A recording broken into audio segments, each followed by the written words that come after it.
Kasuwar Kurmi.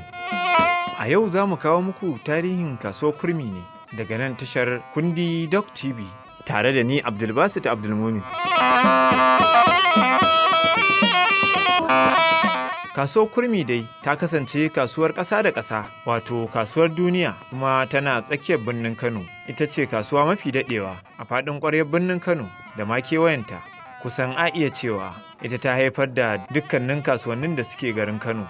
Abu ne mai matuƙar wahala a iya iyakance lokacin da aka fara cin kasuwa a wannan kasuwa. A cikin tattaunawar da rumbun ilimi suka yi da sarkin kasuwar Kurmi, Alhaji Abdullahi Mai Kano, ya ce wannan kasuwa ta kafu ne a sanadiyar kwari ko kuma kurmin jakara, wanda masunta da mafarauta suke zuwa su gudanar da sana'o'insu. Mabukata nama da kuma kifin da suke kamawa suna zuwa su ba su wani kayan sana'o'insu, su kuma mabukata nama suna zuwa su ba su nasu kayan, su ma kuma su karbi kifi ko naman da suka kamo. Kuma wannan zancen abin tabbatarwa ne daga tarihin yadda garin Kano ya kafu, musamman abin da ya shafi dalilin da ya kawo Bagauda Kano a matsayin sarki, duba da tarihin Kano. A ɓangaren ginin kasuwa kuwa, sarkin Kano Muhammadu Rumfa ne ya fara kafa rumfuna a wannan kasuwa, tare da kuma fara karɓar haraji. A zuwan sarkin Kano Abdullahi Bayero a shekara ta 1926 zuwa shekara ta 1953 ya sabunta kasuwar, ya zamanantar da ita, ya yi mata tashar jakuna. Wannan tashar jakuna yanzu babu ita, sai dai gurbinta da aka gina masallacin da ake kira da masallacin Shabbabu a gurin. Tashar jakai kewaye ne aka yi, wanda duk mutumin da ya kawo kayansa a jaki yakan tafi wannan tasha ya ɗaure jakinsa har zuwa lokacin da zai gama cin kasuwa, ko kuma ya sayi abin da ya kawo shi. Akwai rijiyoyi da aka tona a cikin wannan tasha da nufin shayar da waɗannan jakuna.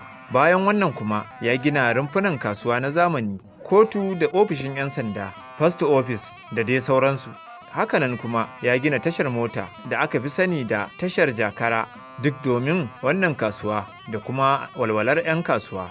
Waɗannan rumfuna dai an gina su ne sama da shekaru 80 da suka shuɗe. Kasuwar tana nan a tsakiyar birnin Kano. Akwai unguwanni da suke zagaye da ita, kamar irin su Jakara, Bakin Zuwo, Kwanar Goda, Ƙofar Wambai da sauransu. Kuma dukkanin waɗannan unguwanni akan kira su da bakin kasuwa a dunkule. Hakika wannan kasuwa tana ba da muhimmiyar gudunmawa wajen ci gaban Kano ta fuskar tattalin arziki da kuma ƙaruwar jama'a, saboda a kowane lokaci akan samu waɗanda za su zo da nufin kasuwanci, amma sai su yi zuwan sojan badaskare. Duk da cewa wannan kasuwa har yanzu tana da rumfuna irin na da, amma tana da zubi mai kyau, sannan kuma a tsare take daki-daki. Misali, akwai rukuni guda na masu sayar da littattafai ne kawai, da ake kira 'yan littattafai. Akwai kuma layi guda na masu sayar da kayan ado na dawakai. Akwai layin masu sayar da turare. Akwai kayayyakin da ake shigo da su, kamar irin su turare, kamar irin kayayyakin mutanen Nijar. Sannan kuma za ka ga namu na gargajiya. A zamanin Turawa an yi wa wannan kasuwa gyaran fuska daga asalin yadda take. Sannan kuma kamar idan ka zo bakin hanya, akwai gini irin na zamani, musamman 'yan littattafai. A ɓangaren kayayyakin da ake sayarwa kuwa, kusan a dunkule an iya cewa da wuya ka nemi wani masarrafi a wannan kasuwa ka rasa. Amma duk da haka, kasuwa ce da ta shahara wajen sayar da kayayyakin gargajiya da suka haɗar da sake da ake yi wa laƙabi da farin Kano, kayan adon dawakai, kayan yaji ko kuma kayan ƙamshi da suka haɗar da citta, kanumfari, masoro da sauransu. Suturar gargajiya da suka haɗar da manyan riguna, alkyabba, wundiya da sauransu. Sai kuma kayayyakin da suka haɗar da takubba, sulke da sauransu. Kayan ado na fata da suka haɗar da matafi, hula, jaka da sauransu. A ɓangaren sinadari kuwa, sun haɗar da turaren wuta da na ruwa da na jiki da sauransu. A ɓangaren mata su ma akwai kayan adansu da suka haɗar da yari, tsakiya, murjani, dutsen wuya da sauransu, madubi, tozali.